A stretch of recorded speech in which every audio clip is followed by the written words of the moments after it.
put the controller down. It's time to talk about the gaming industry. His name is Andrew. And his name is TJ Leo. I almost got you with that one. Is that why you tried to throw me off with the intro? Possibly. I'm in a mood. I'm in a mood, so fight. Let's go. God, I'm gonna fight you. No. This is Press Pause episode 45, a gaming podcast. How are you, my friend? Whew, it's warm. Still a little bit laggy, but not as bad as it was last time we recorded remotely. So yeah, improved. The weather's gorgeous. A little hot today, though. Yeah, a little hot today. Yeah. And a big storm coming in the next few hours. So, yay! Hopefully, all of our electronics survive. It's always a worry. It's like, what's gonna die? What's gonna die? All right, let's get those housekeeping corrections. We have no corrections from last week, but as a reminder, we are on Spotify. So if you want the audio only edition of the show, the link is in the description, and you can also check us out on YouTube Music in audio and video form. PSA: there was no audio version of the show last week. The audio was kind of funky because we were in person, and it didn't sound. I couldn't get it to sound the way that would be appropriate for an audio only version. Like, I'm picturing people with headsets on, and it sounded weird and distracting. And I don't think anyone. It didn't turn out that great. No, it was fine in video form, but it is what it is. If we do that again, we should probably use my mic. See how that works. I don't understand why it didn't work, because this mic's designed for like interviews and stuff like that. So I don't know. Maybe we just had it positioned incorrectly. Like maybe it was supposed to be turned. I don't freaking know. Also, as a reminder, if you want to join in the Co-op Club, it's our Discord community server. There's a bunch of us there that chat every day about video games, wrestling, and a bunch of other stuff that we're interested in. Very cool community, and we're growing every day. So join it if you wish. The link is in the description. Let's get to what we're playing. So, Andrew, what you playing? Yeah, so I actually have other games besides Stalker that I've been playing. I played 3 games, 2 of which I'm going to talk about because 2 of them are very similar, and we'll get to that in a minute. The first one I'm going to talk about is Labyrinth of the Demon King. So this is a new game, just came out. I had no idea where this came from, but I was on Steam. I noticed that there was a publisher sale, so I decided to check out what they had. All of the games I played actually came from this publisher, which is why I got them all at the same time. But I saw this and thought, that looks interesting. I'll check it out. And they all have demos, which was very nice. So it looked kind of like sort of a Japanese feudal era themed Kingsfield, which is exactly what it seems to be, for better and for worse. So visually, the game is gorgeous. It is. It is actually all of the games I played are retro throwbacks. This one is trying to look like a PS1 game with the very low poly models and chunky textures, but it looks great. Like it takes that aesthetic and it just runs with it, and it looks absolutely terrific. Yeah, absolutely. I wish I could it's say basically the a same first-person about horror adventure. Oh, yeah, that's not good. Yeah, so when I say that this is like Kingsfield, I mean that it's kind of slow and janky like Kingsfield, which I realize is the point because it's a trying to emulate that style of gameplay, but we don't need to do that. We can do better controls. We don't have to go back to old bad controls just for nostalgia's sake, because they're still bad, and now there's no excuse. So I didn't actually enjoy playing it all that much. The combat is it's very reminiscent of Condemned in that there's a lot of like either block to stagger the enemy or dodge if it's an attack Mm. that's too heavy for you to block, which is fine, except it's just really sluggish about it. It's hard to tell um what the enemy is doing. Like, are they raising their weapon for a wind up? Are they raising it to block? And by the time you figure it out, it's kind of too late. um Yeah, been there. I yeah, I wasn't too crazy about it, which is unfortunate because I love the visuals. Like, I could spend hours in a game that looks like this. It just looks so cool, but it just wasn't for Yeah. me, unfortunately. If I had a quarter for every Um, time I saw a game that looked pretty but played meh, I'd be a rich man. yeah, yeah. Um, but then I played two games, The Citadel and Beyond Citadel, which is the sequel. I'm going to talk about Beyond Citadel because first of all, they're both very similar games. Um, and Beyond Citadel feels like the fully realized version. The first game almost feels like a prototype. Um, the second one is where all the story is. So that's actually the one that I played through to completion first, um, Hmm. which is a little bit of a backwards way of doing it. But this is a fucking good game. This is a Hmm. I mean, it's a throwback to like Wolfenstein and Doom, but also to Marathon, which is not something you see referenced No. very often. There's um, there's some Rise of the Triad in there as well, but there's also just a lot of original stuff. Now, this game does have a gimmick, and the gimmick is a more realistic handling of guns. And what that basically means is reloading is a much more manual affair than it is in other games. In most games, you hit the button and your character pops the magazine, puts in a new one, and cycles a new round into the chamber. And it's all just one button. Those are three separate buttons in this game: one to remove the magazine, one to insert the new full magazine, and one to cycle the round. And it's basically Hmm. there to add a sort of a tension to the gameplay, because at least in the early game, it's not really a very intense game. You don't really face that many enemies at first. They're not very monstrous or anything. It's kind of a chill affair, at least at first.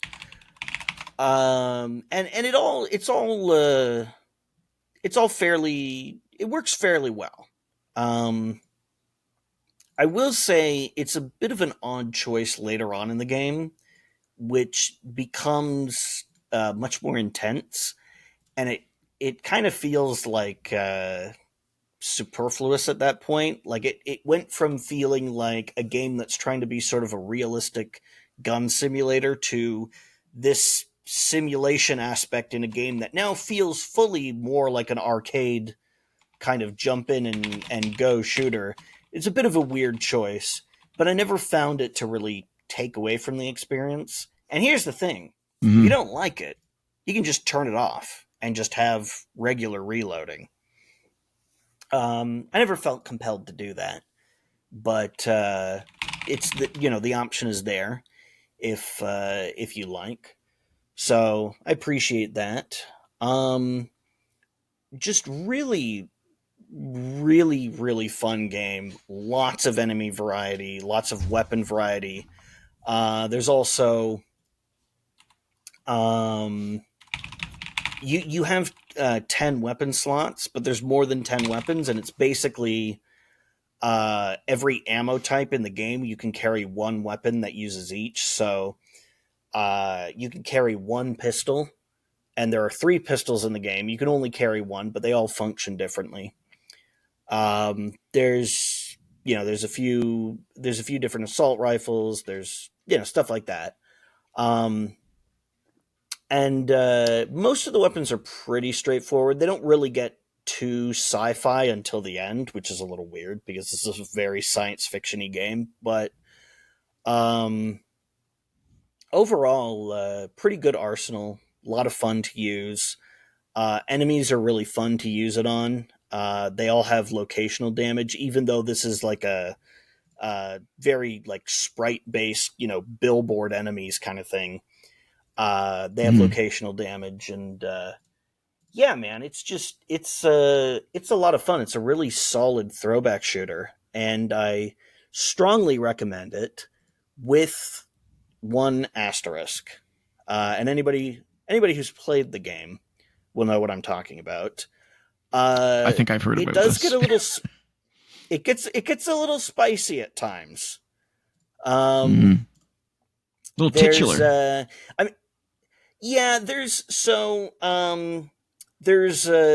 unlockable artwork that you can find. There's one in every level, and a bunch of it is like story related stuff. Like it'll show you um diagrams of the various creatures or elements in the world.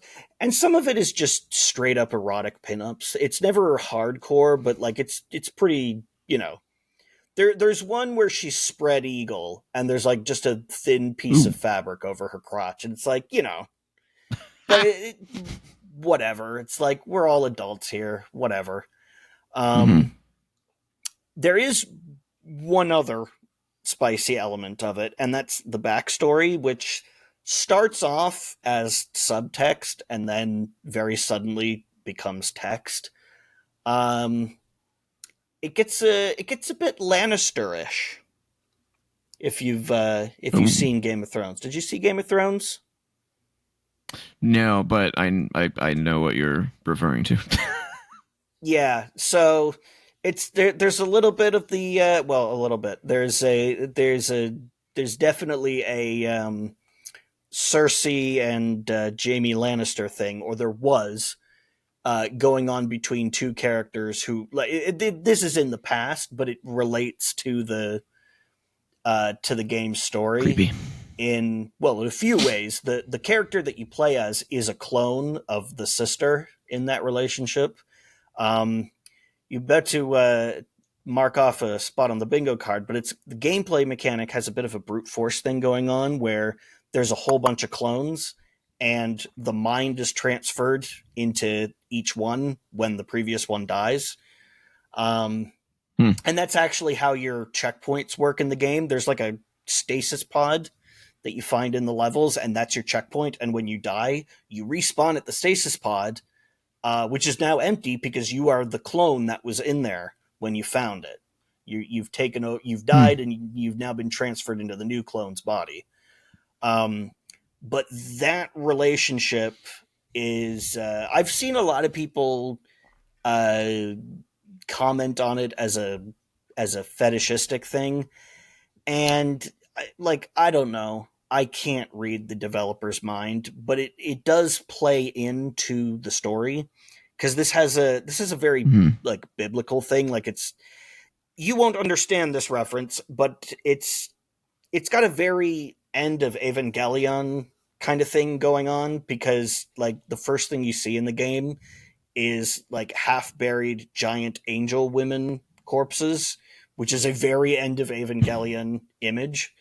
So it's got very biblical sort of backstory to it, and the inappropriate relationship between siblings relates to damnation and salvation. And without wanting to give away too much, one person there was one person who was supposed to be saved and one person who was supposed to be damned in that relationship, and the angels got it backwards. And so one Hmm. person ended up with being redeemed and basically having the blessings of the Lord, and one person didn't. And by the time the angels realized their mistake, it was too late to undo that, because who are you? Like, who are the angels to undo God's judgment, right? That's not within their power. Mm. So it relates to the story. I've also seen some people complain about the amount of gore in the game, and there is a lot of gore. Like, make no mistake, enemies in this game die very, very violent deaths. Very graphically violent deaths. Like, instead of being just sort of pixelated mush like in the original Doom, it's like discernible body parts destroyed and strewn about the floor. But that's just the nature of I've seen some the footage. It artwork does being look much higher pretty cool. resolution.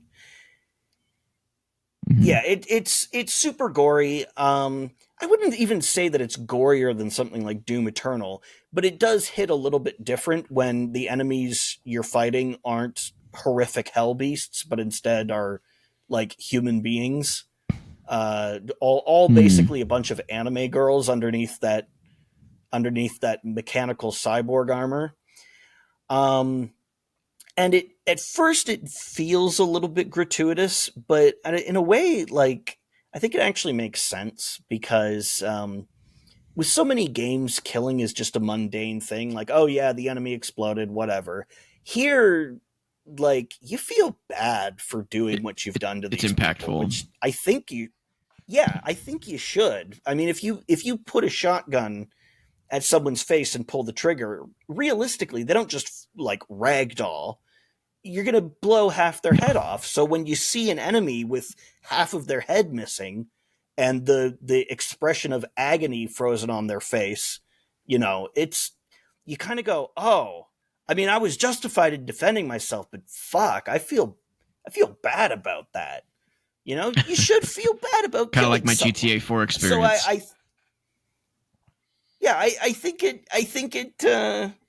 I think it fits, and I wouldn't say that. Some people have also called the violence fetishistic. I don't think it is. Again, I think it's just a realistic depiction of what would happen if you shot somebody. Like, bullets do horrible things to people. They don't just leave a hole. They can do some pretty nasty things to the human body. This is just confronting it. Right. There is, like I said, there is fetishistic stuff in this game, but it's primarily in the unlockable artwork with her in all the titillating poses. So which isn't nothing. It's not a big deal. Like, there's plenty of games that have had that. You remember when Blood Rain had a spread in Playboy, and nobody gave two shits about that. There was no like moral panic over it. I think a lot of it comes from the fact that this is a Japanese game, and people are like, oh, it's Japanese, so it's that weird tentacle shit. When we're an outrage culture, it's 2025, so yeah. Now, I will say, I did look up the developer, who is an illustrator. They have drawn some fetishy artwork. There's no denying that. But just because they've drawn some fetishy stuff doesn't mean that it reflects that's going too deep. Everything they do. Yeah.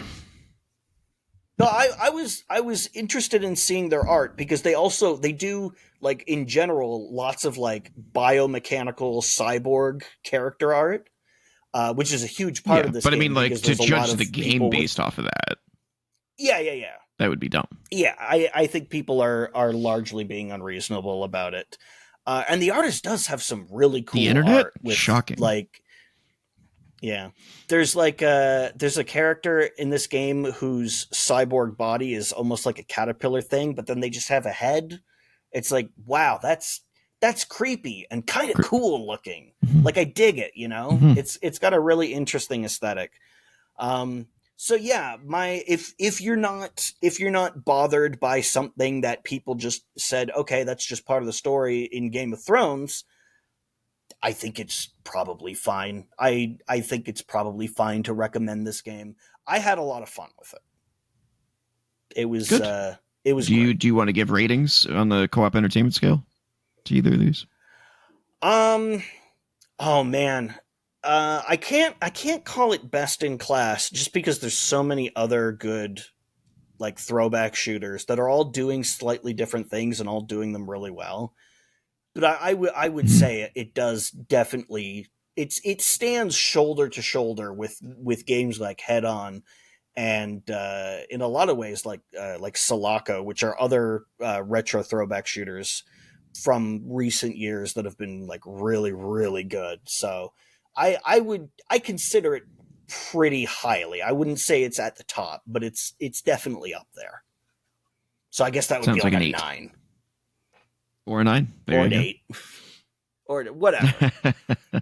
High, Fair, very high. fair, fair, fair. Cool. Well, And it's good to hear that is what I stuff about. played. Yeah, it's good to hear stuff about some new stuff. Mm-hmm. So I only have one game to talk about this week, but do you have something to talk about in relation to it? Sure. So, friend of the show, supporter of the show, Sim31. He's written in before, and he's sometimes in our chat, our live chat during the shows, both for Press Pause and Wrestling Renaissance. Had a so I was talking to him about how I'm super concerned that my laptop's just going to give up the ghost soon. It's like 8 years old. Mm-hmm. Its battery is basically, I don't know, it's maybe 25 minutes at best if it's unplugged. So and Yeah. it's just starting to slog, and I'm like, well, if that thing goes, I have a lot of problems. Like, I don't Mm-hmm. have a computer, which is a big problem in general. uh B, I can't do the show anymore. There'd just be no way for me to record the show. I need a, I need a PC. Um, I couldn't game anymore. I used to play D&D, so I don't anymore, but that would have been gone. I run a media server, and I wouldn't be able to edit it or do maintenance on it if I didn't have a PC. So there was a lot of like, oh crap, if this thing dies, I don't have the funds right now to afford a new PC. It just would not be possible. It is not in the finances right now. So it could be Mm-hmm. years before I can replace it if it dies. He had a PC somewhat unused, so he decided to send it to me. Oh And wow. yeah, so I got it in the mail last Thursday, I want to say. I didn't hook it up until the like Sunday. I think it was Sunday or Monday, because I had to like migrate everything over, change the setup of my desk, all that kind of stuff to get it to work. So I was like, hey, I'll Mm-hmm. just wait. Um, and then I also realized that I didn't have a second monitor to use, which is also kind of a requirement for the show. So for those that don't know, the screen share thing you see here with Beyond Citadel on it right now, that's on my second monitor. So if I don't have a second monitor, we can't really do this screen share view screen Yeah, option. you're using your laptop as one screen, and you got this massive ultra wide that you use as your main screen. Exactly, and it can't use a laptop screen with a PC. That just doesn't work that way. It's an output from the HDMI Mm-hmm. on the laptop. So the laptop was just going to be useless basically. So I talked to my soon to be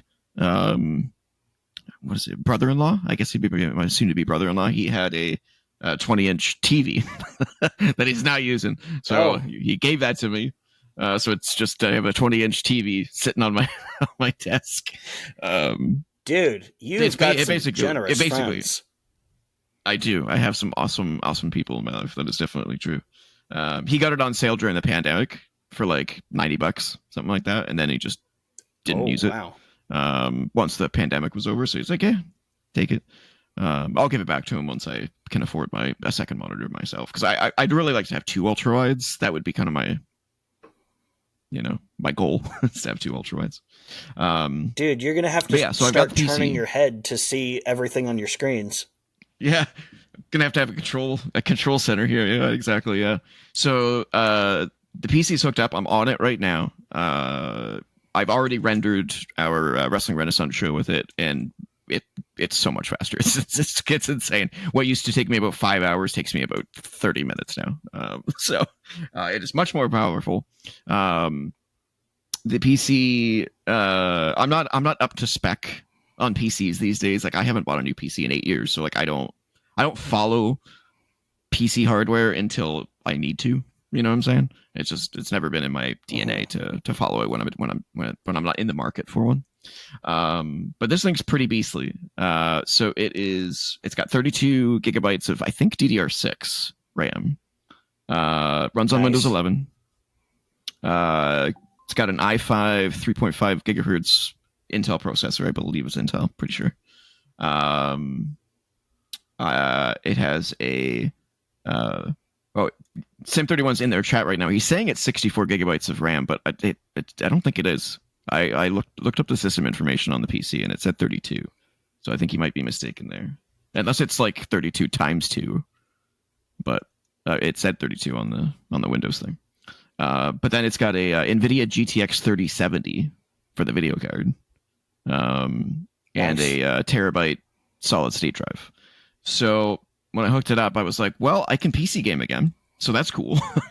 So I immediately went on like a PC spree. I'm like, oh, I'm going to test that. I'm going to test that. I'm going to test that. Because I've been playing PC games on my laptop, but they're all at like low settings.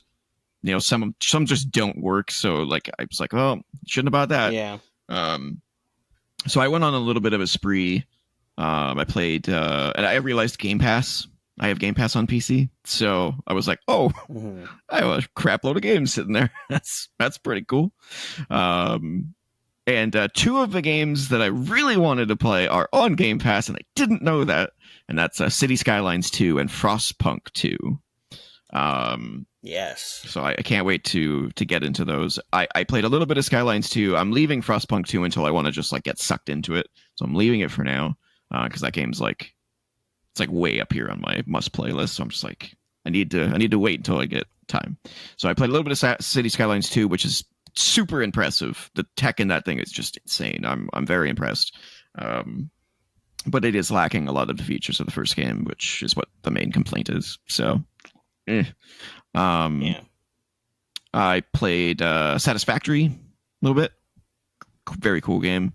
I played a little bit of Black Mesa, which is the Half-Life remake. That was done by like fans Black or something. Mesa's really good.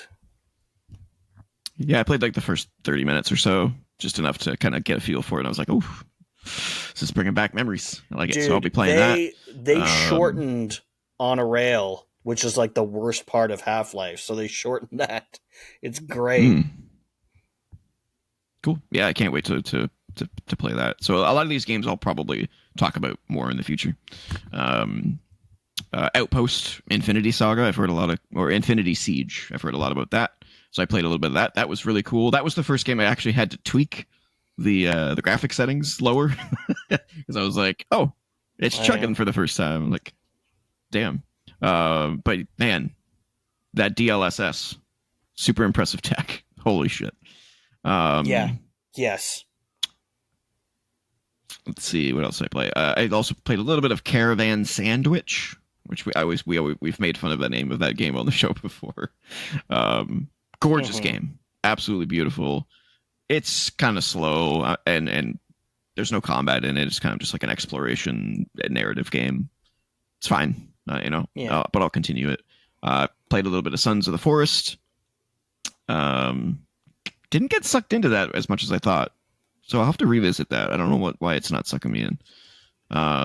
Played a little bit of The Precinct, which just came out. I'm going to play a little bit more of that to get more information on it. But it's like GTA, but you're the police. It's like the old school GTA games, but you're the police. It's kind of interesting concept. Star Trek Resurgence. Played a little bit of. That's a weird one. It's basically a Telltale game essentially, but not from Telltale. The people in that game look freaking gorgeous. The environments, though, a little weak. But I don't think it's like a huge Star Trek Bridge Simulator game. That VR game. Oh yeah, cool. For VR, I have it and I've played it. It's amazing. Yeah. It's so good. So good. God, that'd be so fun. It's super nerdy, but God, I want to sit in the captain's chair and order another person who's in VR, who's at like the helm to take us to, warp 2 or whatever. Oh god, that'd be so much fun, dude. When I first played that, everybody who played that game was like in character. Nobody played it as if it was a video game. It was always, of course, everyone was in character. Of course, it was so sick. You got it. Yes, Captain. It's VR, man. Like it was so good. Yeah, I loved playing I think it was the Engineer. The Engineer was fun, where you get to control like the shields and like the power systems and stuff, and run the scans and stuff. Like that was really cool. But yeah, that game's fantastic. Man. I highly recommend Bridge Commander. I just wish you could change out which bridge you were on, because I want the TNG bridge. You can. There's multiple bridges. In the game. You can. Oh, I haven't seen you can that play feature. on. Oh, sweet. Yeah, you can play on the TNG bridge, the new TNG bridge from like the movies, the original Star Trek Enterprise bridge. I think you can play from like a Romulan warbird, I think, or a Klingon cruiser, something like that. There's other options, yeah, but they added stuff. Highly recommend that game. I don't know how many people are playing it these days, though. That's the only question, because it's kind of an old VR game at this point. That's the only problem you might have with that game. I don't know how popular it is.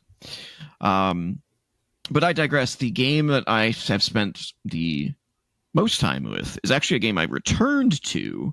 I haven't spoken about it on the show since you've been here, but I'm pretty sure I talked about it when your predecessor was here. And that is Drill Core, which is an indie game on PC. It's an early access. I've heard of this. I played it probably a year or two ago, I want to say. So when and I played it to death. Like I loved it. And so when I got the new PC, I'm like, well, it's been a few years. Maybe they've either abandoned it or it's like super updated. So I booted it up and I was like, oh, they super updated it. Oh my god, there's so much more content. Excellent. Sweet.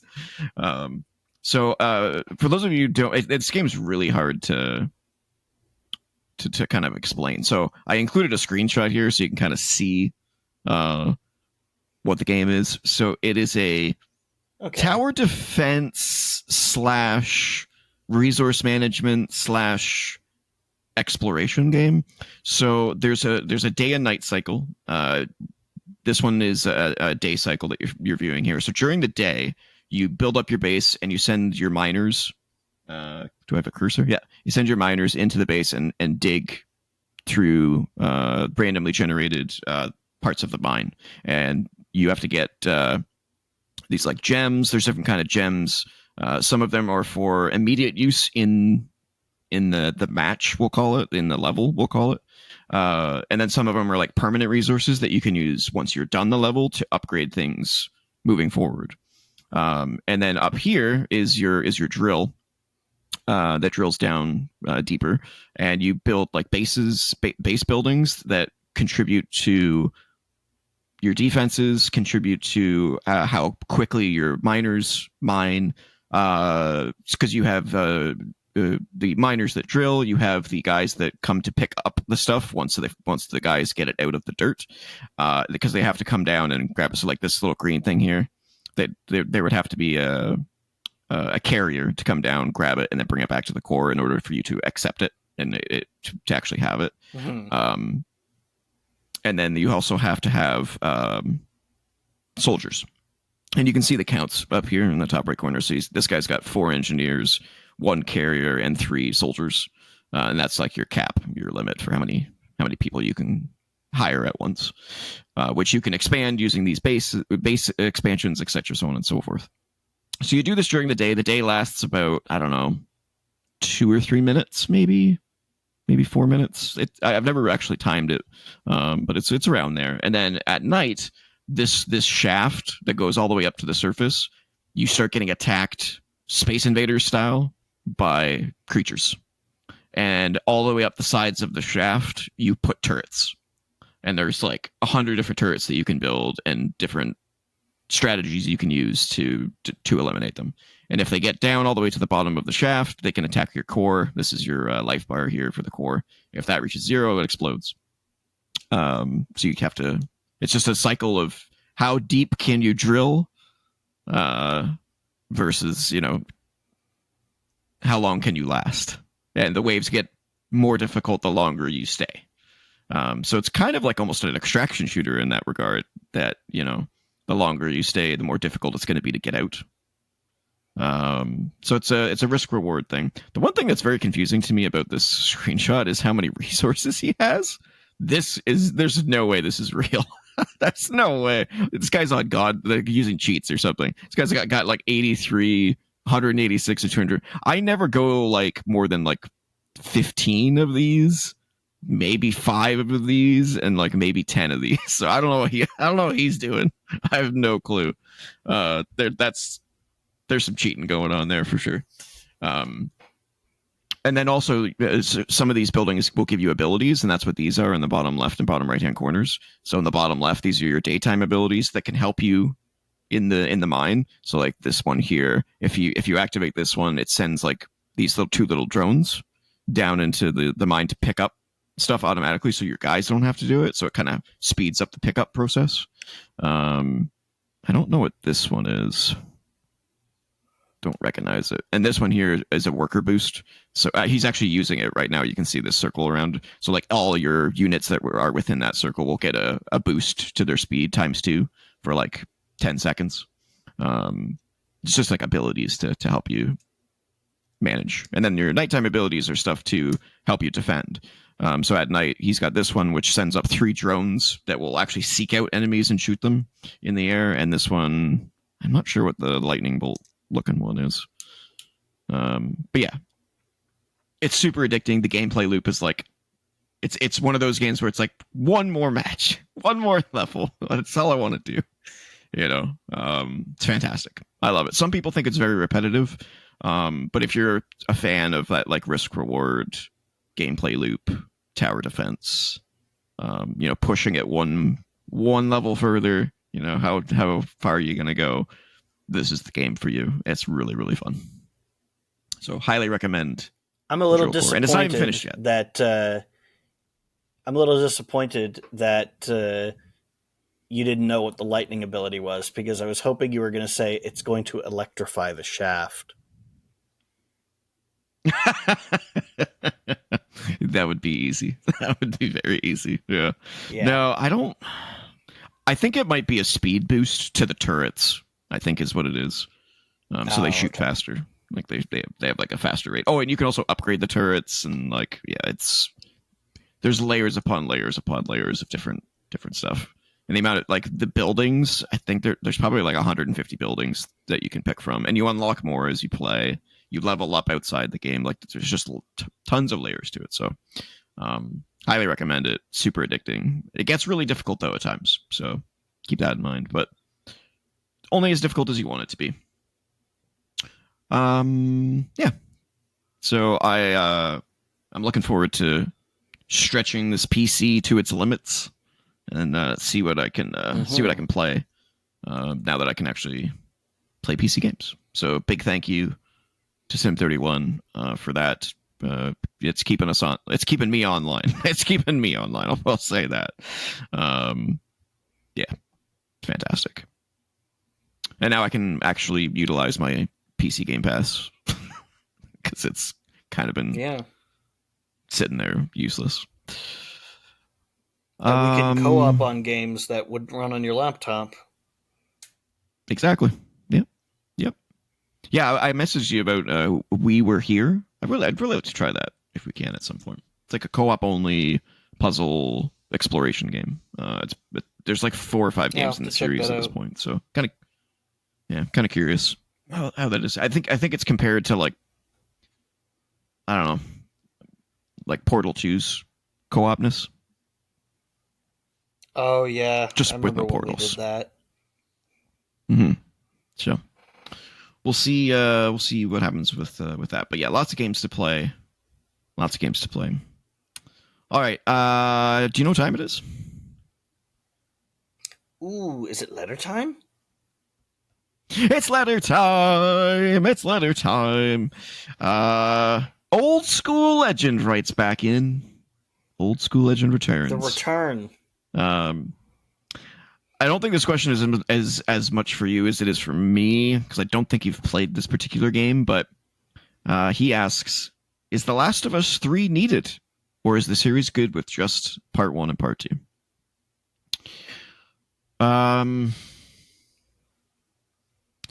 I think I would personally be fine with either, as long as So I'm not going to spoil anything about Last of Us because I don't think Andrew's played them, and you need to play them at some point. And there's lots of people out there that haven't played them, but you should play them. They're amazing. Yeah. 2 ends. So 2 doesn't end on a cliffhanger or anything like that. It just ends on sort of a somber, not, I don't know, not necessarily the ending that you're looking for the characters. And there does seem like there could be more story to tell. But at the same time, it would be very appropriate for the series to end that way because of how dark it is. So I don't know. Is The Last of Us Part 3 needed? No, I don't think it's needed.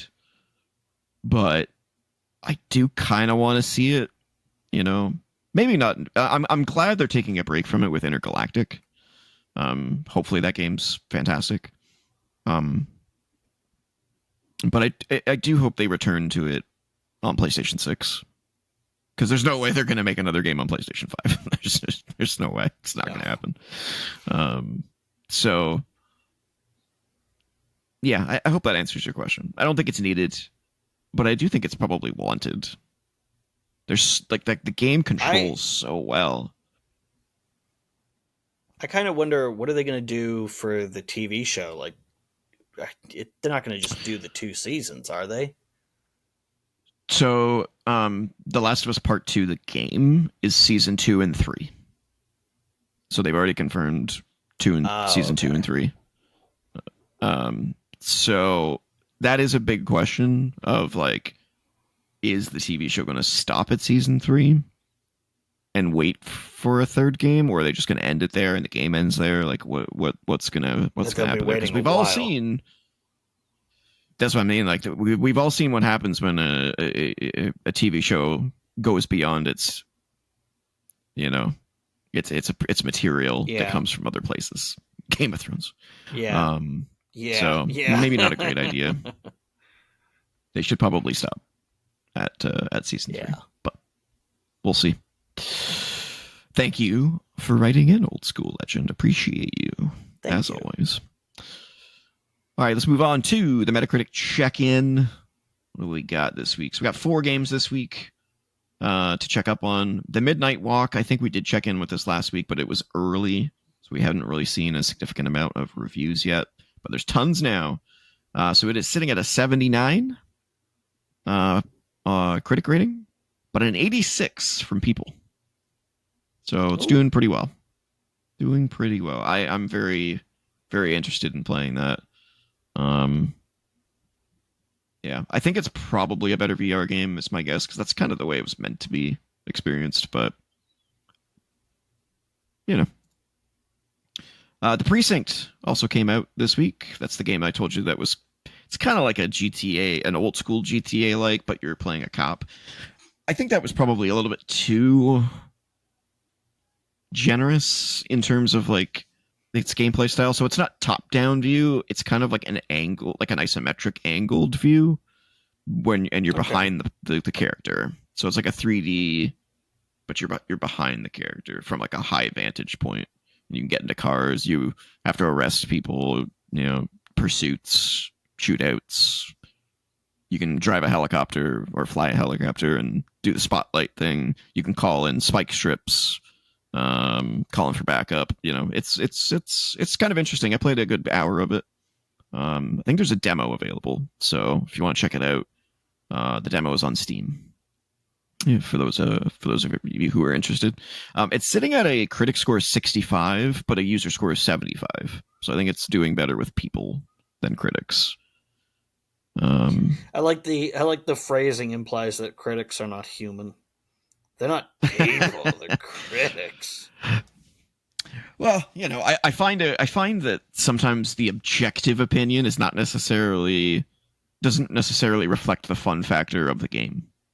There's definitely games that I would give like a 7 or an 8, but I've spent like 150 hours with because it's just so fun, So it's tough sometimes to, discern the difference between an objectively good game versus a objectively really fun experience. So it's tough. Mm-hmm. Doom 3, Doom the Dark Ages also came out this week. It is on Game Pass. I have not played it yet because of just I've got too many options right now, ladies and gentlemen. Too many options. But it is doing fairly well. I can't afford it right now. I'm telling you, man, just get Game Pass for a month. Just play it and beat it.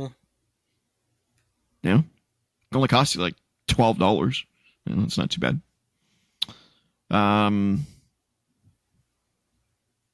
Sitting at an 85 from critics and a 76 from users. Ooh, unexpected. Though I have heard people are a bit mixed on it. Yeah, so it is very much done differently than Eternal. So if people that are going in expecting Eternal's fast-paced, never stop moving gameplay, you're going to be disappointed. That's not what this is. It's more akin to like Doom 3. Like the actual Doom 3. Well, than I don't know if I'd agree with that because that's a very claustrophobic game, and from what I understand, this is much, much more open. It's really it is, but from like a combat perspective. Yeah, Doom 3 was it's a lot slower. of one-on-one. It's slower, but there's a lot of different ways to do slow. Yeah, this one's I'd say it's more like about, Doom. Go for it. The delay is killing us. We're both just waiting for each other. Yeah. So it's more of a reactive thing where you're reflecting enemy shots and looking for opportunities to counterattack. It's not it's not the sort of highly vertical acrobatic affair that the previous game or even the previous two games were. Which I mean I kind of like the idea of that they do something a little bit different with each one, but I also think that it's understandable that people aren't vibing with this as much because these previous two games have conditioned them for highly acrobatic demon slaying, and that's not really what this one is about. So I can understand it being contentious, and I think it probably knew that it was going to be contentious. My plan is to replay all three of the new Dooms, because I played the Doom reboot and I really liked it, but I played like an hour or two of Doom Eternal and I didn't like it, so I think I need to kind of just go back and play all three of them and just see how I feel. Yeah, So the thing about Doom Eternal is that it starts off kind of rough because you don't have all the abilities. You need those abilities. The game is built around you having all of those abilities, and they don't start you off with them. So once you get all the abilities, the grenades, the flamethrower, the chainsaw, all that stuff, that's where it really comes together, and that's where it's fantastic. I didn't like the DLC though, but that's a whatever. Never played it. But yeah. And then our last game on Metacritic Check-In is the Capcom Fighting Collection 2. Or Capcom Fighting 2 Collection. Who knows? It's sitting at an 82 from critics. For those of you who don't know, the games included in that Fighting Collection, you've got Capcom versus SNK, Millennium Fight 2000 Pro. Fuck off. Capcom versus SNK. They never get any better. No, Mark of the Millennium 2001-2. Capcom Fighting Evolution. Street Fighter Alpha 3 Upper. Fuck me. Power Stone 2, Project Justice, and Plasma Sword Nightmare of Blind Bilstein. I haven't heard of that one. But yeah, I'd buy that collection just to play Power Stone. Like, seriously. Yeah. Power Stone's so good. All right, that's your Metacritic check-in. Let's get into the news, starting with some Switch 2 information. So Nintendo has released a list of Nintendo Switch 1 games that are getting a free Switch 2 upgrade. So there is free upgrades. They're not all paid. So the following games are getting free updates for Switch 2, including 51 worldwide games. Never heard of it. ARMS. ARMS is getting an upgrade. That's cool. Okay. Big Brain Academy, Brain vs. Brain. Captain Toad Treasure Tracker. Game Builder Garage. Highly recommend that. New Super Mario's U Deluxe. Pokemon Scarlet and Violet. Super Mario 3D World Bowser's Fury. Super Mario Odyssey. Legend of Zelda Echoes of Wisdom. And Legend of Zelda Link's Awakening. Those are your free updates for Switch 2. And each of them have different updates, like they're getting different things. So like ARMS is getting higher resolution visuals and frame rate, HDR support. Let's see. What's Pokemon Scarlet and Violet getting? No, those are not the new ones, right? I think it was Sword and Shield. Was the new ones? Those are the ones that need the update. I think. Oh no. Yeah, yeah, you're right. Yeah, they are. Most recent ones. So they're getting higher resolution and frame rate as well, which they desperately need because they don't run well at all on Switch 1. Super Mario Odyssey is an interesting one. That one's getting higher resolution and HDR support, but it's also getting game share support. So 2 people can play together with one player controlling Mario and the other controlling Cappy, which is the hat. Oh, what a not sure. What a fucking critical feature that is. I mean, it's very similar to Super Mario Galaxy when someone could play the cursor to collect the little meteor things. That's like, ooh, that's fun. That's parent and child mode. What that is. That's here. You can play too, Billy. You can play too, Susie. Just flip the thing around on the screen. Yeah, just go like this, and you're helping me. Yeah.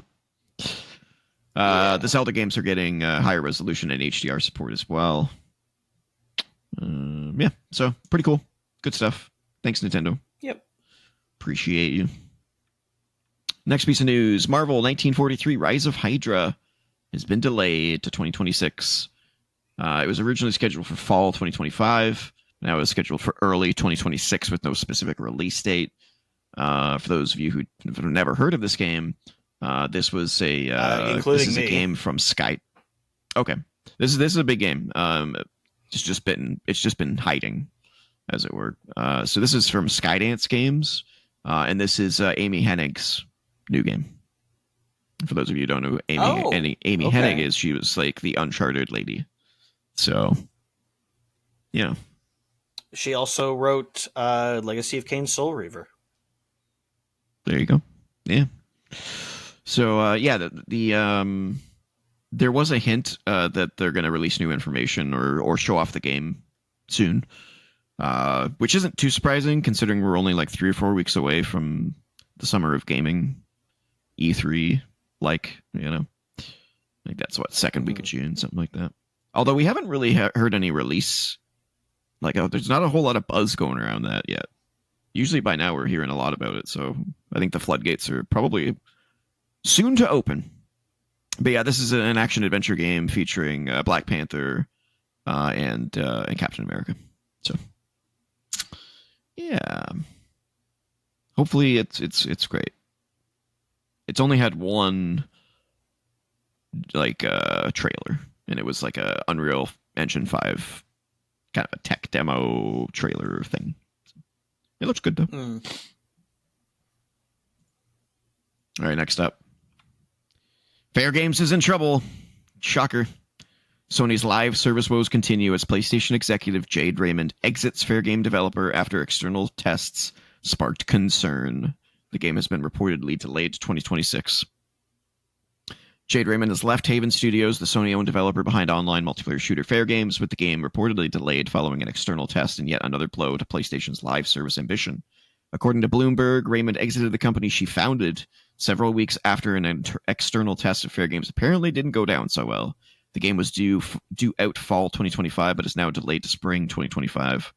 As Bloomberg put it, PlayStation leadership didn't give Haven staff a reason for her departure, but it came several weeks after an external test of Haven's first game, the online shooter Fairgames, according to people with knowledge of the matter. Some developers at Haven were concerned about how the game was received and its progress, said the people who asked not to be identified because they aren't authorized to speak publicly. Sony is sticking with Haven and Fairgames for now, though, with new co-studio heads Mary-Eve Danis and Pierre-Francois Sapinski replacing her. Yeah, that game's in trouble. That's not good. We might have another Concord. Yeah. Yeah, well, it's really in trouble. This is another one that I'm hearing of for the first time. I've never heard of this before. Fairgame? So this was the... So when Sony went on full bore with their live service initiative, they announced Concord and Fairgames basically at the same time. And Fairgames was supposed to be like a... Okay. It was supposed to be like their take on Payday. Essentially, it's like a heist. Multiplayer game. Oh, yeah. Now I remember. Yeah, the heist game. Mm-hmm. Okay. Yeah. Okay. Now I remember. Yeah. The trailer didn't impress pretty much anybody. It basically looked like Fortnite meets Payday, and everyone was kind of like, "Oh, yeah, not looking good." So, yeah. Unsurprisingly, more live service problems. Take a hint. Yep. Just cancel all of them. just stop. Just make a regular ass game. Yeah. Stop with this multiplayer online only shit. It's not good. You were doing just fine. That's great for the longevity of the game, but this thing where it's online only and it's. Speaking of which, I saw that fucking marathon live action cinematic trailer, which had somehow completely escaped my notice. I also watched the GTA 5 trailer, which was fine, but it was also purely cinematic, as you said. But I watched that marathon short film. 6. Right. I watched that marathon short film, and it was really good. And I wrote on BlueSky, I wish the game looked as interesting as this, because the promotion looked so good. Suddenly that art style is really, I mean, I think it's a little bit garish still, but suddenly it's cohesive because it doesn't look like this weird mix of almost cell shading with highly detailed environments. It's oh no, it's just bright neon colors on everything now. It looks so good. Mm-hmm. Where's that game? Because that's not what the marathon gameplay looks like. Well, I'm glad you set me up for this, because our next piece of news is about Marathon and Bungie. And it's not good news. It's not good news. No. No. Destiny 2 developer Bungie is once again battling accusations of plagiarism after yet another artist has accused the studio of lifting aspects of their artwork. This time for its upcoming sci-fi shooter, Marathon. After numerous artists and a writer came forward claiming Bungie used their work without authorization or credit, yet another artist is claiming their work was used in the environments of Marathon. In screenshots taken from Marathon's alpha playtest accompanying the tweet, artist Antireal alleged they could see distinct icons and graphics they designed, some of which were originally shared on social media years ago in 2017. Excuse me. Bungie is, of course, not obligated to hire me when making a game that draws overwhelmingly from the same design language I have refined for the last decade, but clearly my work was good enough to pillage for ideas and plaster all over their game without pay or attribution. I don't have the resources nor the energy to spare to pursue this legally, but I have lost count of the number of times a major company has deemed it easier to pay a designer to imitate or steal my work than to write me an email. In 10 years, I have never made a consistent income from this work, and I'm tired of designers from huge companies mood boarding and parasiting my designs while I struggle to make a living. Bungie has responded within hours, though it did not publicly apologize. It said it had now launched an investigation, attributing the, quote, issue, end quote, to a former Bungie artist and reached out to that artist in question. Quote, we immediately investigated a concern regarding unauthorized use of artist decals in Marathon and confirmed that a former Bungie artist included these in a texture sheet that was ultimately used in-game. This issue was unknown by our existing art team, and we are still reviewing how this oversight occurred. We take matters like this very seriously. We have reached out to the artist to discuss this issue and are committed to do right by the artist. As a matter of policy, we do not use the work of artists without their permission. To prevent similar issues in the future, we are conducting a thorough review of our in-game assets, specifically those done by the former Bungie artist, and implementing stricter checks to document all artist contributions. We value the creativity and dedication of all artists who contribute to our games, and we are committed to doing right by them. Thank you for bringing this to our attention. Okay. So, yeah. That does sound like it could be an honest mistake. And Bungie's not really the kind of company that needs to rip people off. Like, they've historically had very, very strong art. You know, they've always like had a really good art team. So I don't imagine that they would need to reach out and lift from other people unless it was, you know, somebody doing it without approval. So I'm willing to give them the benefit of the doubt here. But man, like, I agree.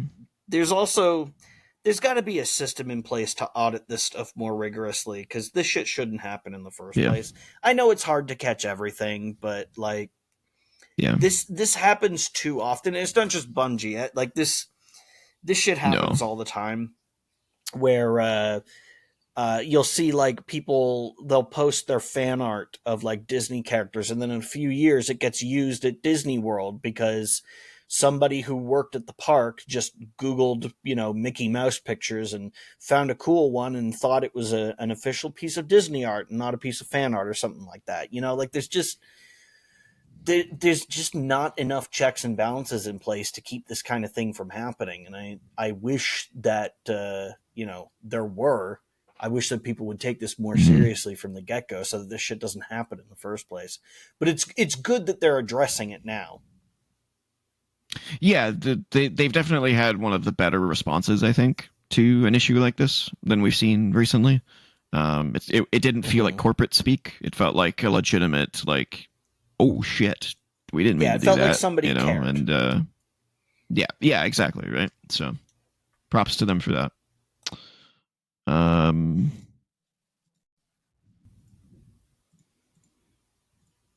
All right, let's move on to our next topic, which is Microsoft. Microsoft has confirmed cuts amounting to 3% of its entire workforce. CNBC reported that Microsoft had 228,000 employees as of June 2024 and is aiming to reduce management layers across all its teams. Approximately 6,000 employees have been affected. Holy shit, that is a lot of people. Yeah. In September 2024, Microsoft cut a further 650 members of its staff from its gaming business after 1,900 staff were cut earlier that year. As part of those cuts, Microsoft closed Hi-Fi Rush developer Tango Gameworks and Redfall developer Arcane Austin. In total, Microsoft has let go 2,550 staff from its gaming business specifically since acquiring Activision Blizzard in 2023. It is unknown at this point if any of this workforce is part of the video game business. They have not heard back from Microsoft yet. Microsoft is, you know, they're huge. They do so many things.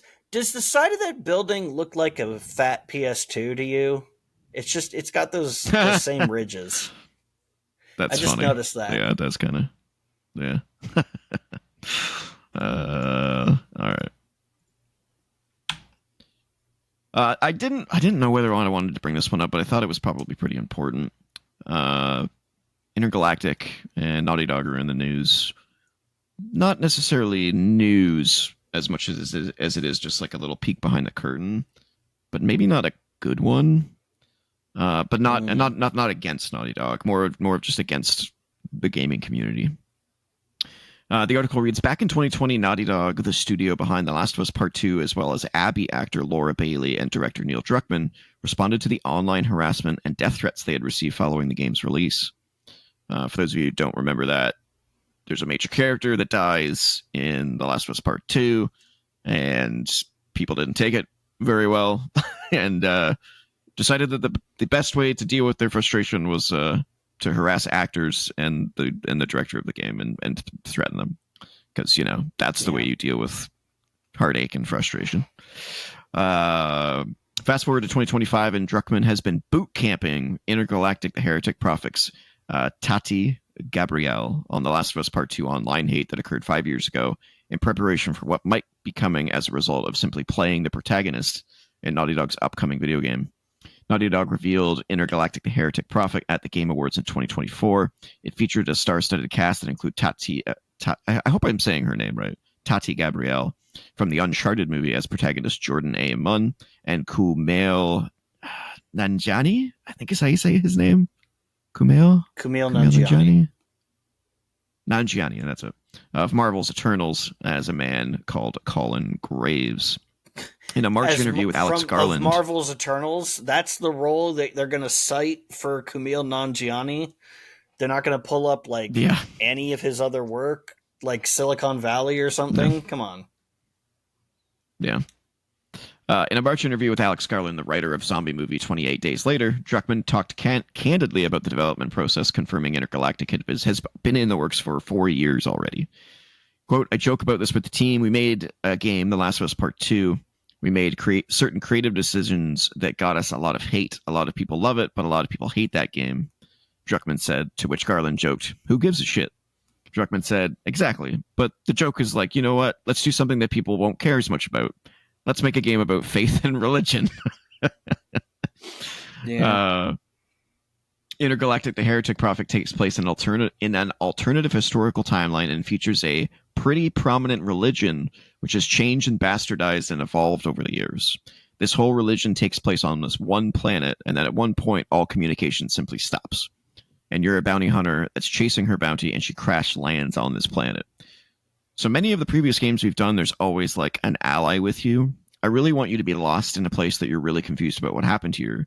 Who are the people here? What was their history? And in order to get off this planet, again, no one has been heard from this planet for 600 years or so.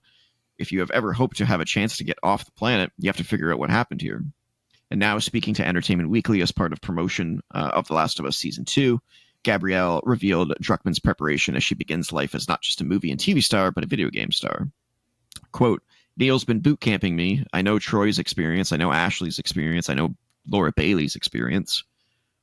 I got a lot of love, but there was a lot of hate over me being a woman of color, me having my head shaved, all these things that I didn't even actually initially see. I'm out of the social media zeitgeist for that reason. But once I did, Neil was like, ignore it. No matter what, me and you, we're going to make something beautiful. We're going to make something that we're proud of. This is a world, video games, that I've never stepped into before, so I don't want to put one thing in my mind of expecting it's going to be this way, and then it's not, and then I'm unprepared or take it too lightly.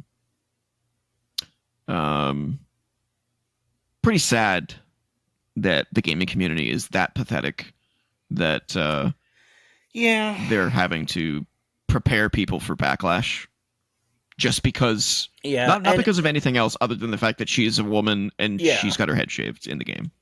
Like, sad. Sad. And it is a specific segment of the gaming community. There are lots of people who It's not the whole thing. Very excited about this game.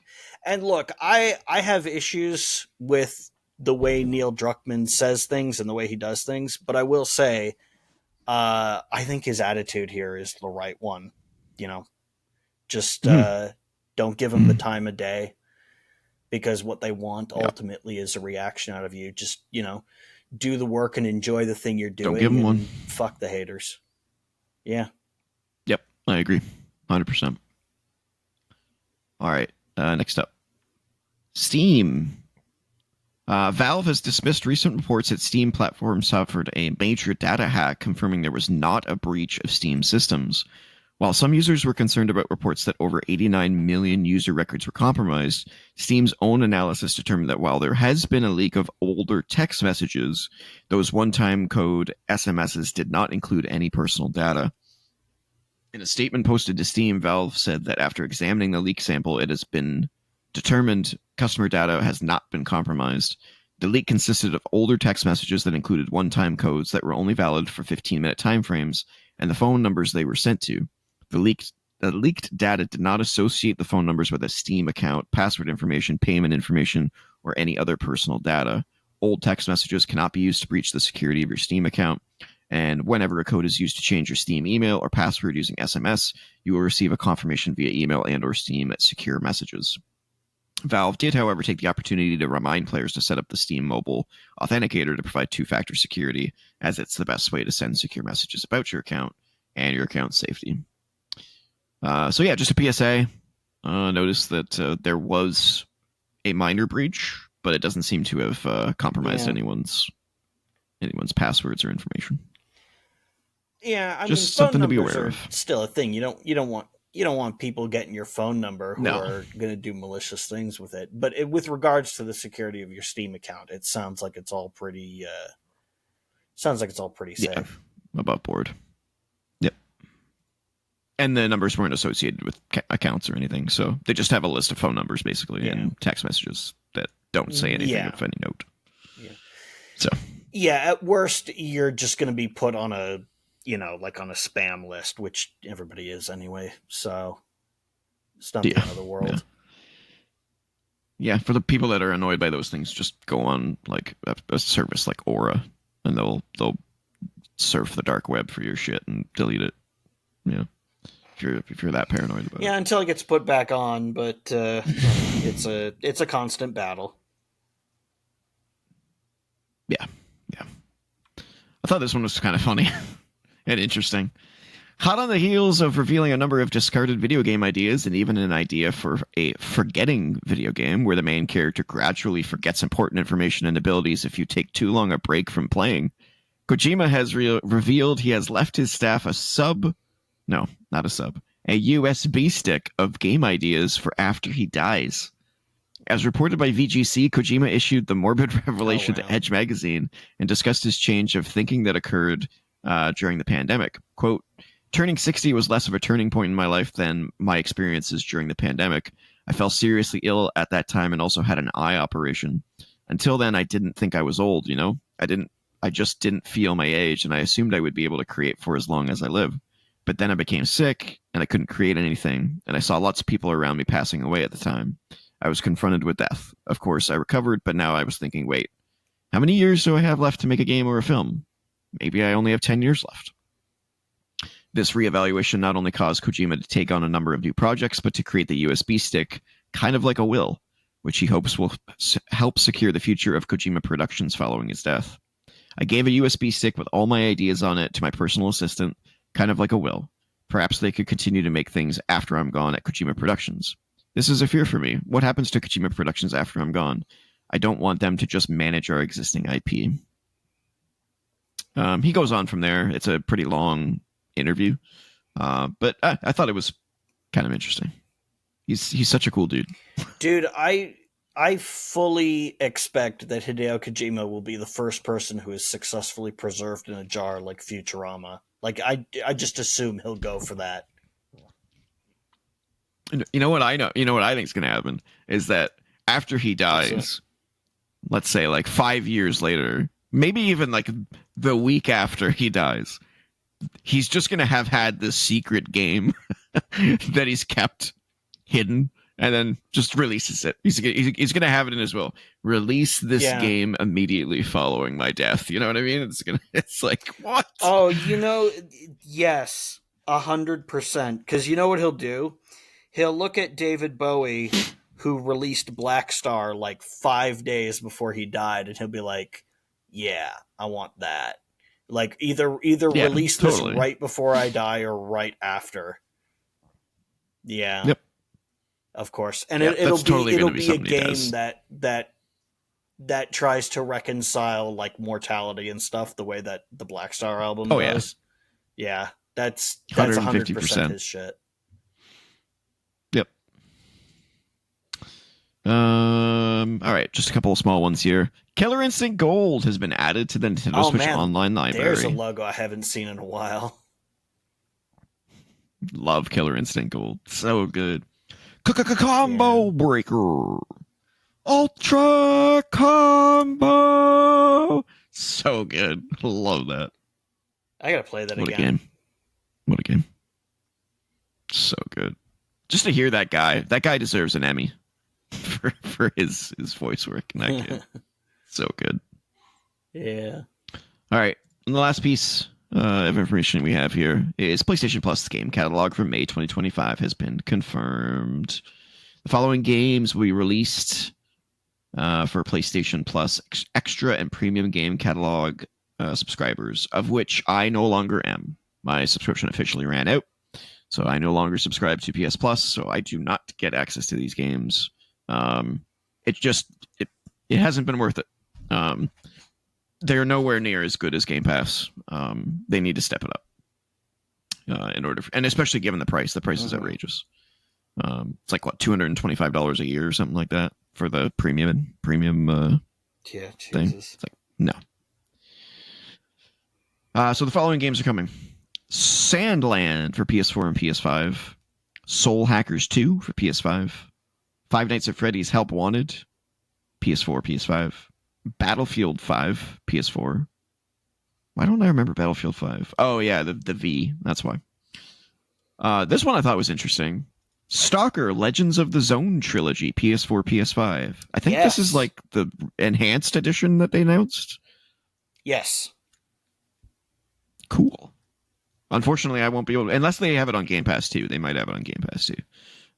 They'll probably be. This is why I asked you if the game was co-op, because I was like, if I'm going to gain access to this, we should play it. And then you were like, they don't have it. So. Yeah, I have to look up and see if there's a co-op mod for those. There probably is, but you'd have to get the PC version. But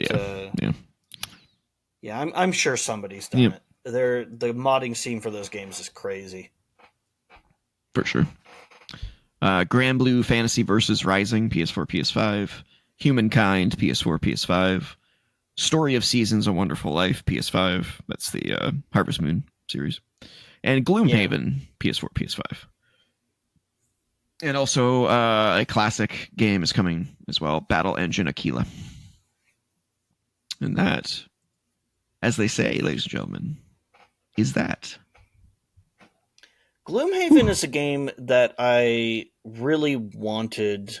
Or Gloomhaven? Gloomwood. No, I'm thinking of a different game. Yeah, Gloomhaven is the board game translated to a video game. Yeah, I was thinking of the stealth game Gloomwood. My mistake. Gotcha. Yep, all good. All right, it's time for Screenshot Scope. Let's do it. Boom. What do we got? That looks very very specific. Yeah. Very specific art style there. I also see like technology there. Look at that. Some kind of construct of some sort. Yeah, I don't know what this is. Like a weird coral reef tree or something.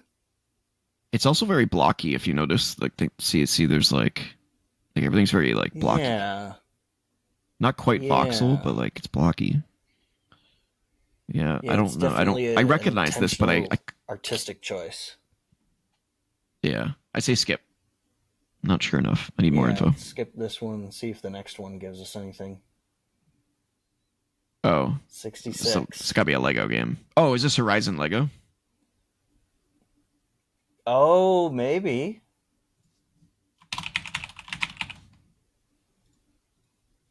Boom.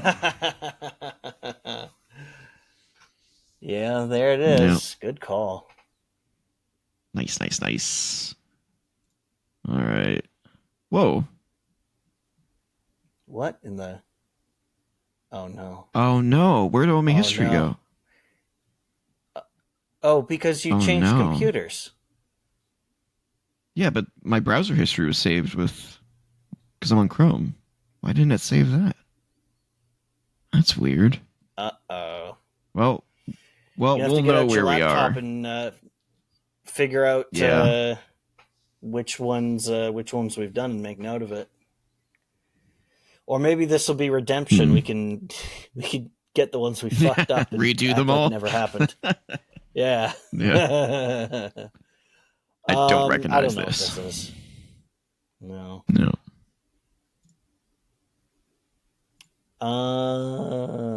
Still don't 87%. recognize That's it. pretty high. Yeah. Oh. What was that Chinese Komitsu? I don't know. Oh, what the heck was that game? Kamitsu Ogami or something like that? Oh, Kanitsugami? Is that what it is? I think so. No, that doesn't sound right. It was like Path of the Goddess or something like that.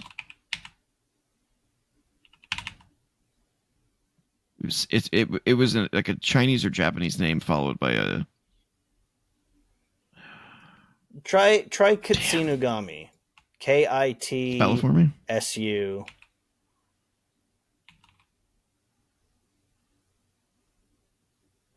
Kitsunugami. No. I don't know. Damn it. Okay. Well, let's skip. Oh no, it's not that game because it's not a PS5 exclusive. Oh, is this Stellar Blade? Oh, okay. I don't know.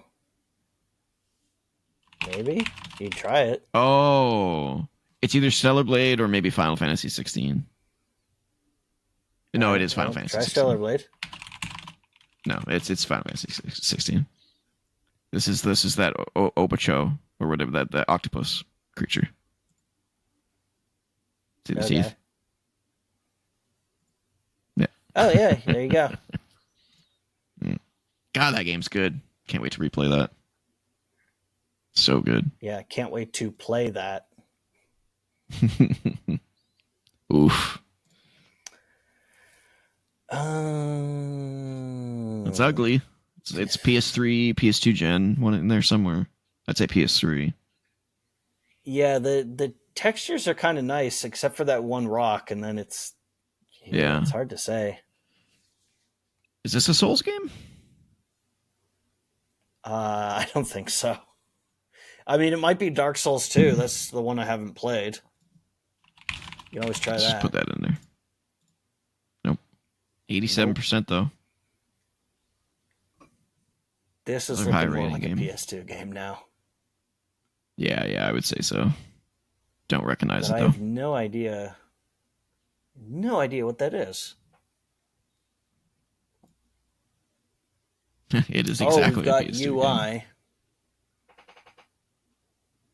game. But I don't recognize that interface. No, me either. Uh-oh.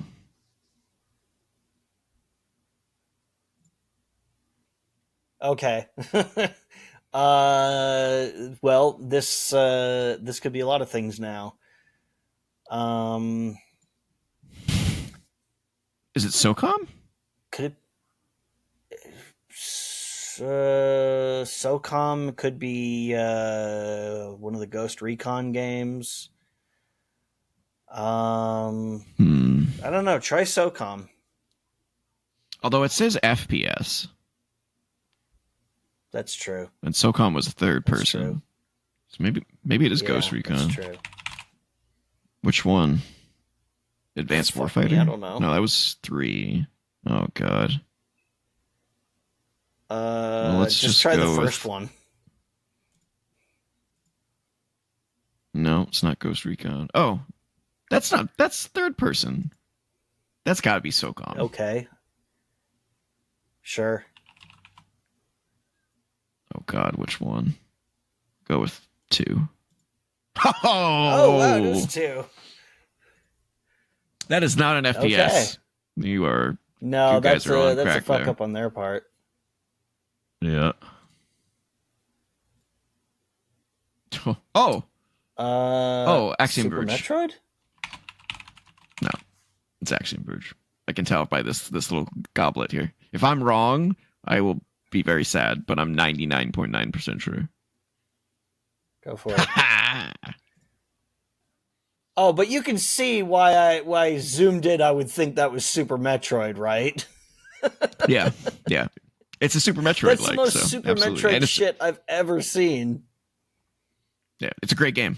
It's absolutely great. The second one's not great, but the first one's amazing. Highly recommend Axiom Verge. Oh, what the hell? Oh, That's the fuck worst off. screenshot ever. Yeah. You know, I'm gonna skip say it. SimCity 3000. Okay, sure. No, 68%. Oh, you weren't far off though. It's like a top-down grid-based thing. Not good. Yeah. Not a good game though. Definitely old. Fuck. It can't be The Sims because it'd be way higher rated than that. Maybe it's the Herbs Sims in the City. Could be. I'm thinking it's that zoo game, like one of the early zoo games. Zoo Tycoon. Was that what it is? Try the Herbs and then try Zoo Tycoon.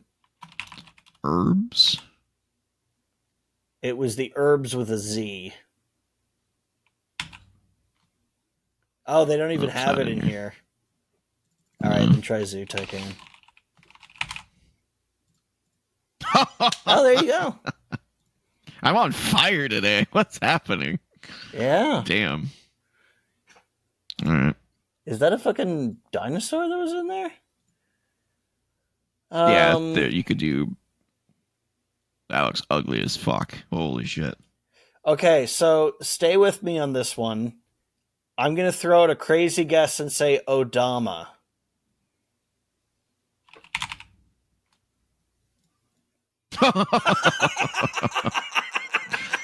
Nailed it. Nice job. Wow. Damn. Wow. Okay. Pulled that from your ass. I never would have got that. That's for sure. I don't know how I got that from that, but it just looked like it, man. Wow, that's the biggest ass pull I think I've ever done. Yeah, that was huge. I'm not going to be able to do it on this one though. No, me either. I don't recognize this at all. No, Yeah. I got nothing. It almost kind of looks like maybe a mini golf course or something. You got like a floating skull icon there. That's kind of weird. Yeah. But I don't really know mini golf games. Yeah, I got nothing. So you got a thing there that looks kind of like a bowling pin, but I don't know. Or an exclamation point. Yeah.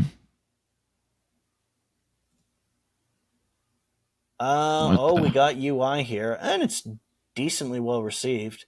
And it's built of hexes. So what's a hex grid based game?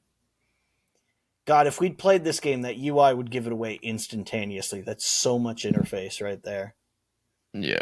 I have no clue what this is. I correctly guessed Odama from that screenshot. I'm still floored by that. I'm a skip on this one. I have no idea what this is. No clue. Oh, Jesus. Civ 4? Yeah, it could be a Civ game. When did they start being hex grid based? No, it's not a Civ game. It's not the Civilization series, but it's something like it. It could be Humankind. Maybe. I do not know. No, it's not Humankind. It's not even on the list. These games. Nope. Could it be Crusader Kings? I have no idea.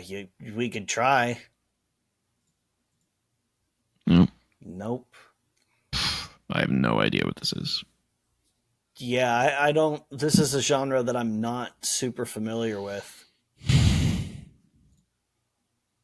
Maybe it's like a Might and Magic game or something?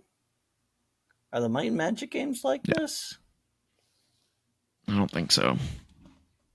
I have no clue. Oh, you might as well try Might and Magic then. It's the only thing we can think of. Which one, though? Sure, Day of the Destroyer. Let's go with it. Endless Legend. Never heard of it. Nope.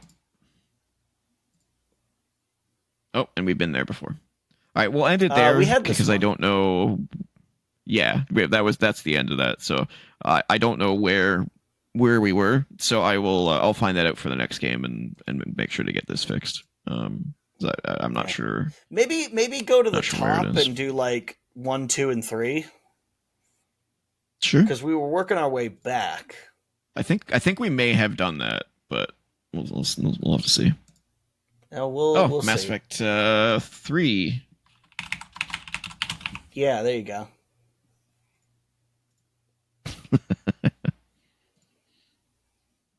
Oh Jesus! They've got the fucking fist bump graphic. Oh, that's Ocarina of Time. That's the easiest shit in the world. Yeah.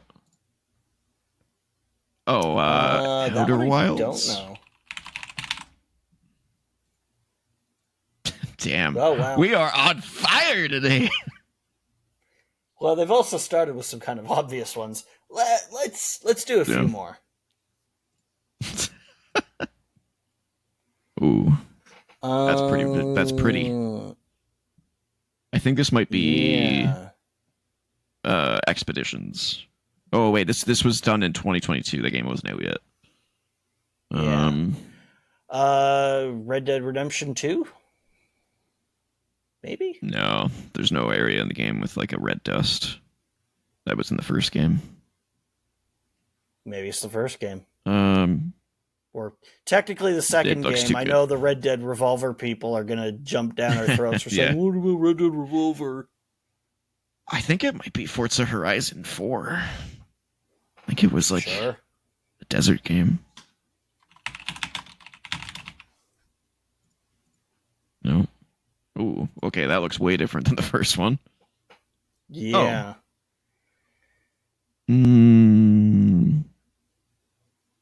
Could be Horizon. I don't remember this area. Oh yeah, I think it's Horizon. I'm not sure which one though. Go for it. We'll try it 0 Dawn. Yep. Oh, there you go.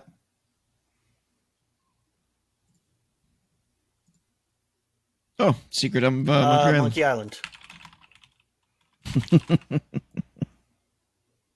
Or is it the Curse of Monkey Island? I think it's a secret. Yep. No, it's the secret. Wow, these first ones were super easy. What's happening? Yeah. GTA 3. Is that GTA 3? It absolutely is. Wow. Obviously, in their early days, they were like, let's just get the easy ones out of the way. Yeah. This looks like Resident Evil. See, my thing is that also looks like GTA 3. That makes me think of the opening scene where they're running from the robbery, and then Catalina turns around and shoots you in the face. But it's obviously not. So. No. I think it's 0, but I'm gonna go with the first one. It is a Resident Evil. I got a 96 though. Is that 4? What the? When do you ever shoot chickens in a Resident? Yeah, but when do you shoot chickens in Resident Evil 4? In the village. Oh, I bet if you've got the thermal scope and you go back to the village. Oh, that's what it is. All right, one more. Yeah, let's go until we get one that's not immediately obvious. This guy looks like Max Payne.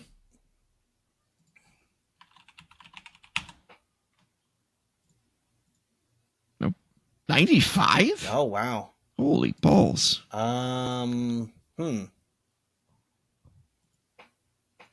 Control?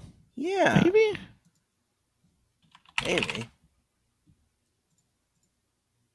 Oh, older. What the?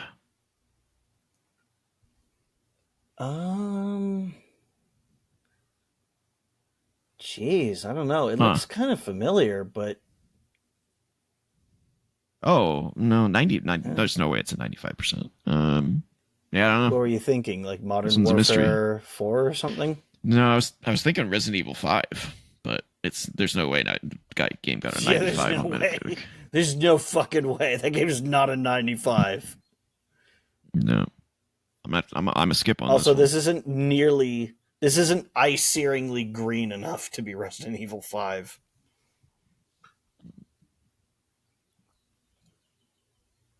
Oh, is it Portal? I don't remember anything in Portal looking like this, but... Oh, no, it's Portal. Yeah, it's Portal. Or Portal 2. Maybe it's Portal 2? There we go. There we go. You know how I noticed? That would have made it really right easy. Here.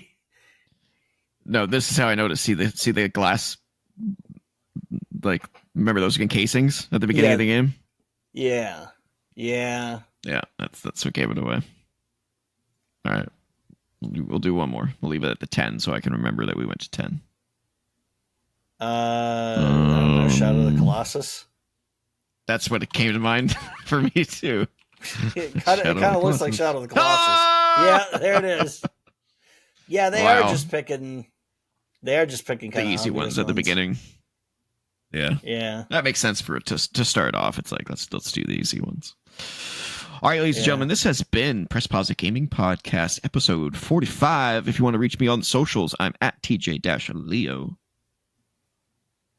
And I am at Ninjas. Both of this is on BlueSky, by the way. Indeed. Email us at co.op.podcast@gmail.com if you want to join the co-op community server. It's the co-op club. The link is in the description. Don't forget to comment, like, share, subscribe, ring the bell for notifications, all that good stuff. And I think that's it. I think that is it. So get back to gaming, everybody.